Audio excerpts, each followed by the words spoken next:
The democracy will cease to exist when you take away from those who are willing to work and give to those who would not. Now let me show you something, ladies and gentlemen, that should wake you up if you're not awake yet. Hello YouTubers, Alaska Prepper here. Don't panic, ladies and gentlemen. Inflation is good for you. And no, this is not an article from the Babylon Bee. Alright, ladies and gentlemen, because inflation, according to this article, is bad for the 1%. But it's good for you and me. Why? Because we get to allow ourselves to work harder to get less. And working harder brings about a sense of accomplishment. And of course, I'm being sarcastic, ladies and gentlemen. This is ridiculous. This is just a way of trying to thought shape and projecting onto you what the establishment wants you to think. All right? Don't for 1 second think that inflation is good for you. Inflation only steals your purchasing power. All right, ladies and gentlemen, so let me go ahead and share something with you really quick. My wife and I went out yesterday, and we went to Costco after our live stream. By the way, thank you very much to all of you that joined in on the live stream yesterday. It was a lot of fun. So we were thinking outside the box. We were thinking of what are those things that we're going to need besides food. All right, we're pretty well stocked up on food now. We're to the point where I'm stocking up, obviously, as you know, on long-term food storage. And we are to the point where we're filling in the gaps of what we have. So we rotate what we have and we fill in the gaps as we need more, especially when we find sales. We'll fill in the gaps with sale items. That allows us to save a little bit of money. However, I asked my wife, what do we need that we don't have in the food pantry? What do we need besides food? And we were thinking of, well, this is very nice to have. And most of the things that we ended up getting were things that were nice to have, that you don't need to survive, that you don't need to stay alive. But one of the things that I like to point out about being prepared is that you want to maintain somewhat of a normalcy, right? You want to be able to allow your family to have somewhat of a normalcy as to what they had before when those things used to be available and now they're not. So anyways, I'll go ahead and put out a video on that, on what I got. Maybe it'll give you some ideas as to what you may be looking at if you're pretty good as far as being stocked up on food. But this gentleman here says that inflation is good. It's good for you and me. The Washington Post led with a similar call for alarm. And ladies and gentlemen, prices climbed in October 6.2%, higher than it was last October.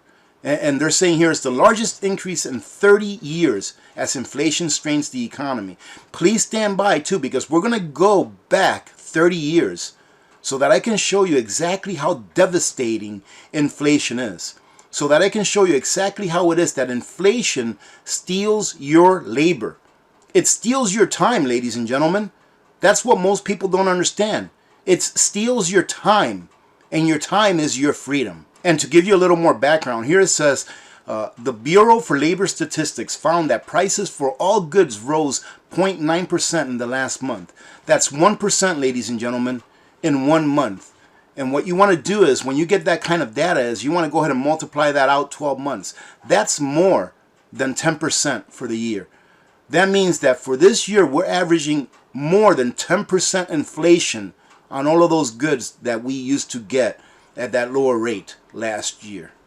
Also, overall prices are now 6.2% higher than they were a year ago. So something that cost $10 in October of 2020 now costs $10.62.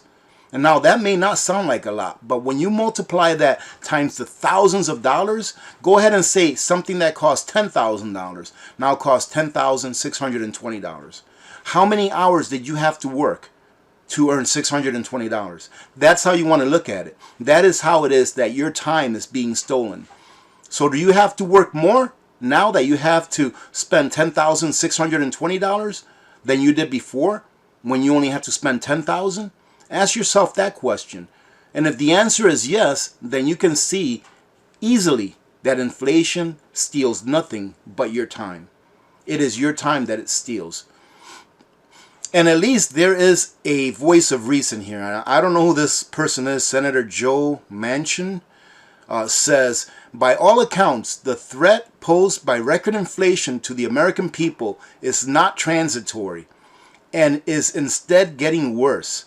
From the grocery store to the gas pump, Americans know the inflation tax is real and DC can no longer ignore the economic pain Americans feel every day. And that, ladies and gentlemen, is 100% true.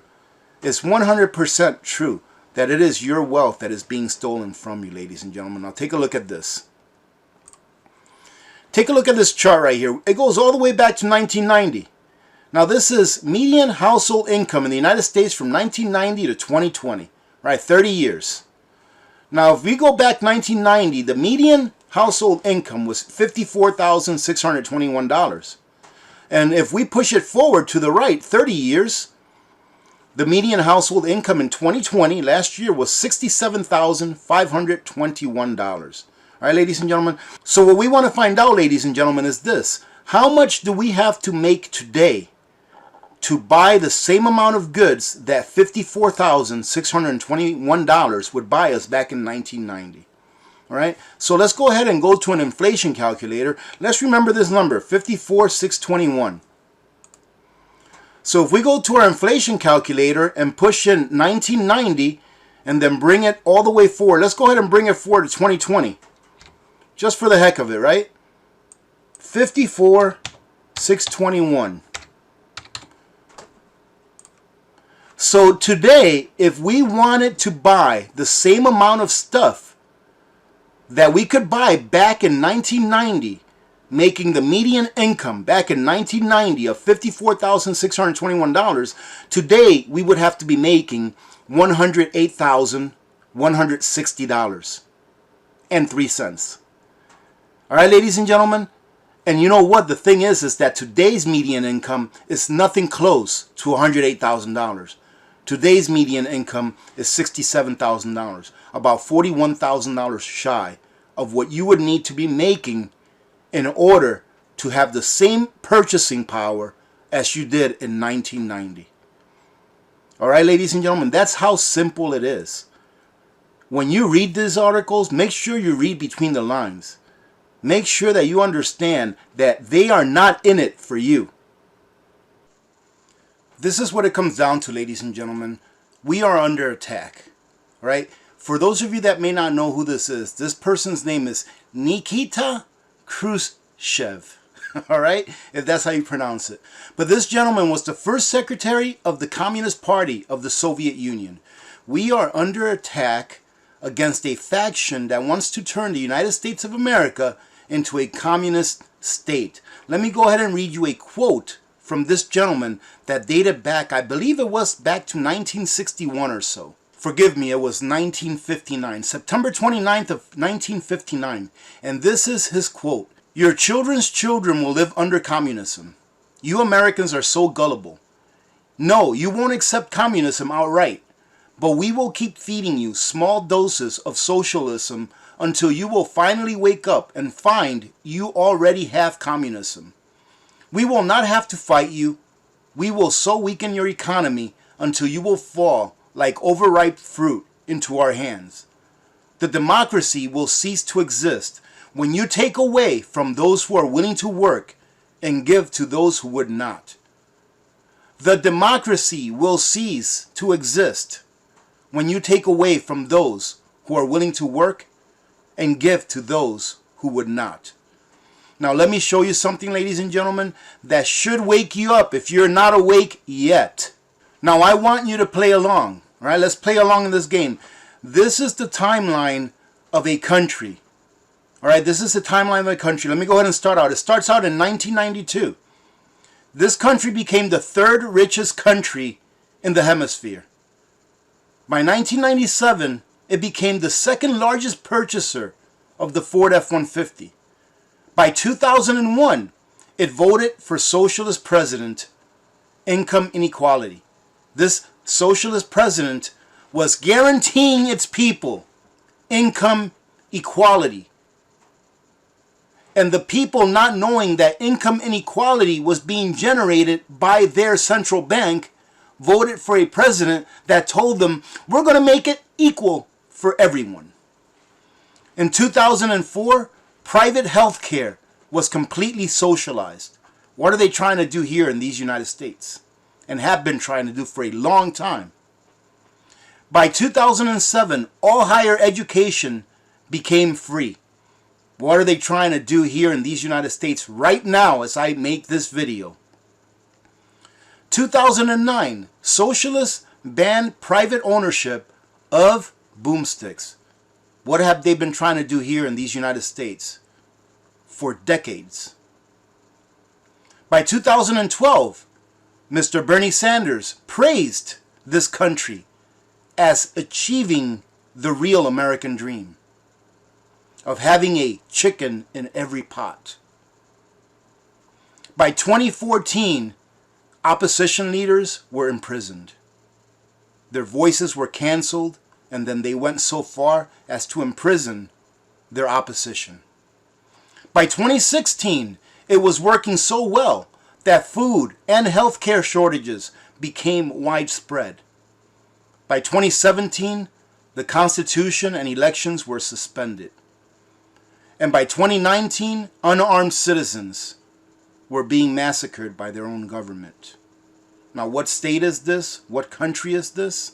Ladies and gentlemen, Venezuela was once a very, very rich country.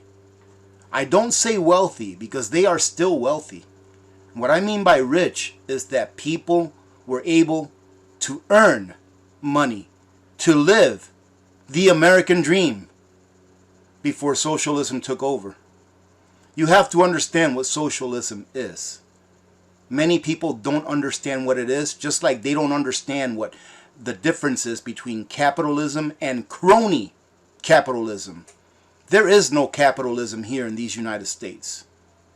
There is capitalism for the working kind. There is capitalism for the average person, but there is socialism for these corporations that own the government. Venezuela is still a very wealthy nation, but they have fallen in the depths of inflation, and they have fallen to the depths of socialism.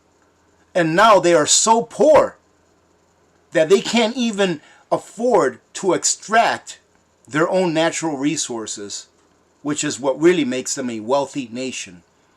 Just as the United States is now begging for other countries to produce more oil so that we don't have to pay so much at the pump and pay for much for everything else, we ourselves as a nation are very wealthy. We have all of the resources that we need in order to take care of our own and then some. But now the ability for us to mine and source our own resources is being stripped from us, with the promise of the government taking care of you. Is that what you want? Do you want the government to take care of you? Because if you do, you have to remember one thing. That which the government giveth, the government can taketh away. And you would have absolutely no say.